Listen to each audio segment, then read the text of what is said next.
আওয়ামী লীগের সরকারকে উৎখাত করে দিয়ে বাংলাদেশকে ধ্বংস করে দেবে অর্থনৈতিকভাবে, রাজনৈতিকভাবে, সামাজিকভাবে, সাংস্কৃতিকভাবে এবং জঙ্গি শাসন কায়েম হবে। এটাই বোধহয় ডক্টর মোহাম্মদ ইউনূসের লক্ষ্য ছিল, আর সেটা সে বাস্তবায়ন করে যাচ্ছে। সারা বিশ্বে বলতে গেলে একটা মিথ্যা মুখোশ এঁটে ভালো মানুষ সেজে, ভালো মানুষই কথা বলে, মিঠি মিঠি কথা দিয়ে মানুষকে ভুলিয়ে, মিথ্যা তথ্য দিয়ে নিজের একটা ইমেজ গড়ে তুলেছিল। কিন্তু আজকে তা তাসের ঘরের মতো ধসে পড়েছে, কারণ এই মিথ্যা দিয়ে তৈরি করা ইমেজ বেশি টেকে না। এটাই আজ প্রমাণিত সত্য। ক্ষমতা যাওয়ার ইচ্ছে তার অনেক আগে থেকে, সেজন্য অনেক কসরতও করেছিল, কিন্তু বারবার ব্যর্থ হয়ে অবশেষে এবার তার ষড়যন্ত্র চক্রান্ত সে সফল হয়ে ক্ষমতা দখল করতে পেরেছে। সেটাও ক্ষমতা দখল, জনগণের ভোটে নির্বাচিত হয়ে কোনোদিন কিন্তু ক্ষমতায় আসতে পারেনি, জীবনে পারবেও না। এটা হলো তার চরিত্র।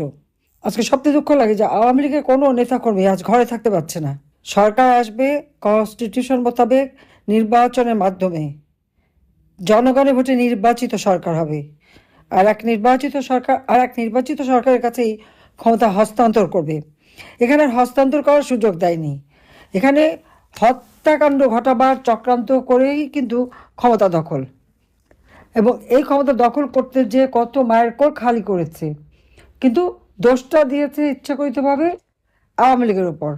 কিন্তু এই যে হত্যাকাণ্ড করতে তারা চেয়েছিল, এটা কিন্তু অন্য কিছু না। ডক্টর মোহাম্মদ ইউনূস যাদের সাথে গাঁটছড়া বেঁধে আজকে আন্দোলনের নামে জঙ্গি সন্ত্রাসী কর্মকাণ্ডের মাধ্যমে ক্ষমতা দখল করলো, তাদেরই দোসর। এই লুটেরা যারা, তারা একটা দেশে সাধারণ মানুষকে কী দিতে পারেনি। আর এই যে চুরি করবে, লুটপাট করবে, ডাকাতি করবে, মানুষকে মারবে, মানুষ যে বিচার চাইবে, সে বিচার চাওয়ার অধিকারটা কিন্তু নেই। বিচার তারা চাইতে পারে না, কারণ থানায় মামলা তো নেবে না। বরং যাকে মারবে তার বিরুদ্ধে মামলা হবে, তাকে কারাগারে নেবে। আর যারা মেরেছে, হত্যা করেছে, আগুন দিয়ে মেট্রো রেল থেকে শুরু করে সমস্ত প্রতিষ্ঠানগুলি আগুন দিয়ে পুড়িয়েছে, পুড়িয়ে পুড়িয়ে মানুষ মেরেছে, পুলিশ মেরেছে, থানা লুট করেছে, থানায় আগুন দিয়ে পুলিশকে মেরেছে, পিটিয়ে মেরেছে, পা বেঁধে ঝুলিয়ে মেরেছে। এই হত্যাকারী লুটেরা, এরা হলো জুলাই হিরো। হিরো সাহেব তাদেরকে হিরো হিসেবে একেবারে গলায় মালা দিয়ে বরণ করেছেন।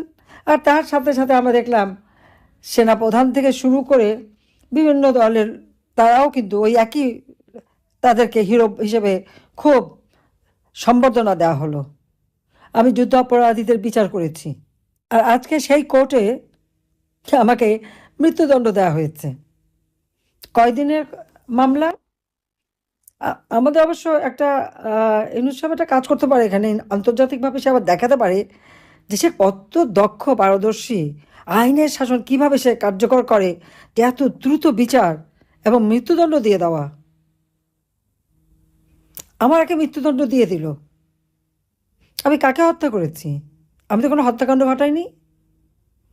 এই সমস্ত হত্যাকাণ্ড যা হয়েছে, এটা তো ইউনূসের মেটিকুলাস ডিজাইনের অংশ হিসেবে পরিকল্পিতভাবে। লাশ ফেলো, সরকার পড়ে যাবে, বুদ্ধিদাতা হলো তারেক জিয়া। একের পর এক ছাত্র হত্যা শুরু হলো। যখন 6টা লাশ পড়ল, আমি সাথে সাথে এনকোয়ারি কমিশন গঠন করলাম তদন্ত করতে। সেই তদন্ত ইউনূস বন্ধ করলো কেন? প্রত্যেকটা আহত, তাদের চিকিৎসা বিনা পয়সা আমরা করেছি। আজকে তারা যারা আছে আহত বলে চিৎকার করে, তারা বুকে হাত দিয়ে বলুক যে তাদের ট্রিটমেন্ট কে করেছে, বিনা পয়সা চিকিৎসা কে দিয়েছে। 5ই আগস্ট পর্যন্ত তারা যথাযথ চিকিৎসা পেয়েছে। প্রত্যেকটা পরিবার যারা এরকম আপনজন হারিয়েছে, তাদের পরিবারকে, যারা মারা গেছে তাদের পরিবারকে আমি সাহায্য করেছি। আমার মানুষ খুন করা তো আমার কাজ ছিল না, মানুষকে বাঁচানোই আমার কাজ, আমি সেটাই করেছি। কিন্তু যারা অপরাধী তাদের বিচার হবে। আর ন্যায় বিচার যদি না করা যায়, তাহলে মানুষকে সেখান থেকে কি পাবে? তা আমার সেই অপরাধের শাস্তি দিল আমাকেই এই কোর্টে মৃত্যুদণ্ড দিয়ে। আমি এটা পড়া করি না। জীবন আল্লাহ দিয়েছে, জীবন আল্লাহ রাখে, আল্লাহ নেয়। আর আমি 81 সালে ফিরে এসেছিলাম, যেখানে আমার বাবা মার হত্যাকারীরা ক্ষমতায়, যুদ্ধাপরাধীরা ক্ষমতায়। সে মৃত্যুপরিচিত আমি ফিরে এসেছিলাম বাংলাদেশের মানুষের জন্য কাজ করব, সেই জন্য এবং কাজ করেছি। আওয়ামী লীগের অপরাধটা কি? আওয়ামী লীগ তো দেশ স্বাধীন করেছে, আওয়ামী লীগ ক্ষমতায় থেকে মানুষের অর্থনৈতিক উন্নতি করেছে, মানুষকে শক্তিশালী করেছে। অর্থনৈতিক শক্তিশালী দেশ হিসেবে দক্ষিণ এশিয়ায় বাংলাদেশ দ্বিতীয় স্থান অধিকার করেছিল, সারা বিশ্বে 33 স্থান অধিকার করেছিল। আজকে সে সব ধ্বংস করে দিয়েছে। কেন? ক্ষমতা, যুদ্ধাপরাধীরা, খুনিরা এদেশকে এগোতে দেবে না। হামলা, মামলা, গুম, খুন, এক্সট্রা জুডিশিয়াল কিলিং।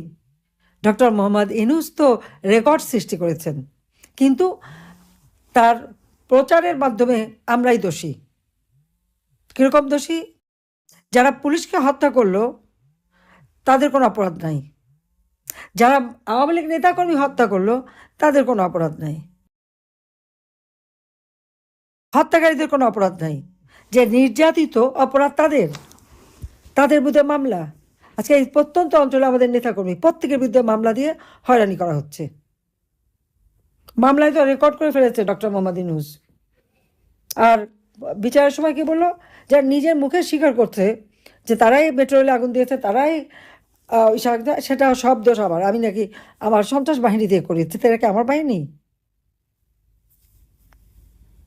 শিবির লুকিয়েছিল ছাত্রলীগের ভিতরে, টাকা খেয়ে তারা বিক্রি হয়ে গিয়েছিল, এবং তারাই এখন বড় বড় কথা বলে। আর ছাত্রলীগকে তারা নিজেই বলছে যে তারা এমন সমস্ত ঘটনা ঘটিয়েছে যাতে ছাত্রলীগের ভাবমূর্তি নষ্ট হয়। এটা এখন তারা স্বীকার করে। বাংলাদেশের মানুষ, সাধারণ মানুষ আজকে কষ্ট পাচ্ছে, হাহাকার চারিদিকে। কিন্তু একটা আশ্চর্য ব্যাপার, এই যে এতগুলি মানুষ গুম হয়ে আছে, তাদের কোনো খবর নেই। পুলিশ, আওয়ামী লীগ, সাংবাদিক, আইনজীবী, তাদের উপরে যে চরম অত্যাচার এবং তাদেরকে হত্যা করা হলো, এখন মানবাধিকার লঙ্ঘন হয় না? কোথায় গেল সবার বিবেক? এখন নাকি সংবাদপত্র স্বাধীন, সাংবাদিকতা স্বাধীন। তা এত স্বাধীন হলে কথা বলতে পারে না কেন?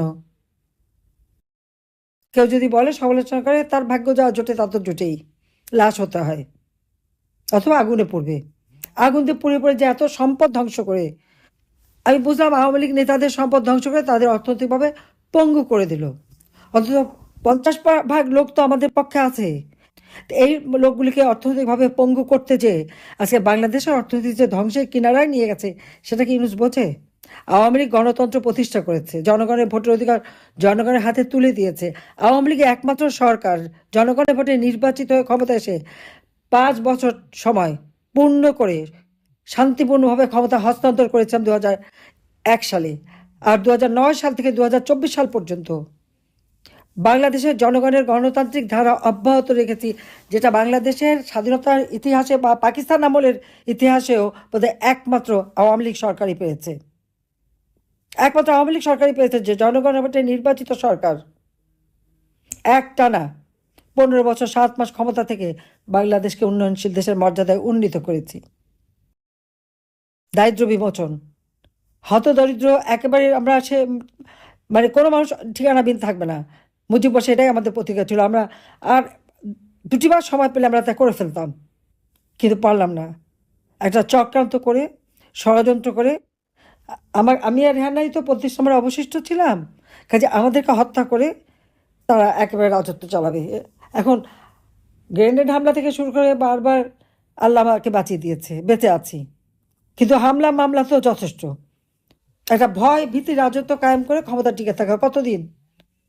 কাজে এখানে নিজেদের মধ্যে সমস্ত ভেদাভেদ ভুলে যে, আর কেউ যদি দলের বিরুদ্ধে কারো বিরুদ্ধে মামলা টামলা করে থাকে, সেগুলো তুলে নিয়ে সবাইকে কাজ করার সুযোগ দিয়ে সবাইকে ঐক্যবদ্ধ হয়ে মাঠে নামেন এবং সবাইকে প্রতিবাদ করতে হবে।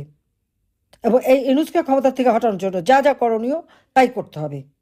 সেটাই আমার নির্দেশ, যে এখন আর সময় দেওয়া যায় না, দেশটাকে ধ্বংস। আজকে যখন আমি অর্থনৈতিক অবস্থা দেখলাম যে প্রবৃদ্ধি 3-এর নিচে নেমে গেছে, যখন 6 কোটি মানুষকে দারিদ্র সীমার নিচে নিয়ে চলে গেছে, দিন রাত পরিশ্রম করে করে এই দারিদ্র্যমুক্ত করেছিলাম, 5 কোটি মানুষকে নিম্নবিত্ত থেকে মধ্যবিত্ত তুলে এনেছিলাম, আজকে কেন সেই মানুষ দারিদ্র সীমায় চলে যাবে? এই জবাব তাকে দিতে হবে, এবং এর জন্যই তার বিরুদ্ধে সমস্ত আন্দোলন গড়ে তুলতে হবে।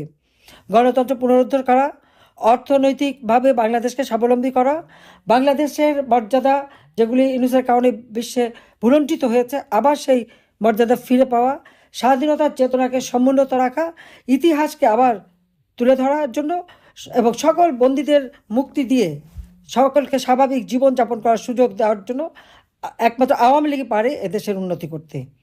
তাই এই সরকার অবৈধ এই জঙ্গিদের হাত থেকে দেশকে মুক্ত করার জন্য যে যেভাবে পারবেন সকলে ঐক্যবদ্ধ হয়ে মাঠে নামেন। সবাইকে ধন্যবাদ। জয় বাংলা, জয় বঙ্গবন্ধু, বাংলাদেশ চিরজীবী হোক। খোদা হাফিজ।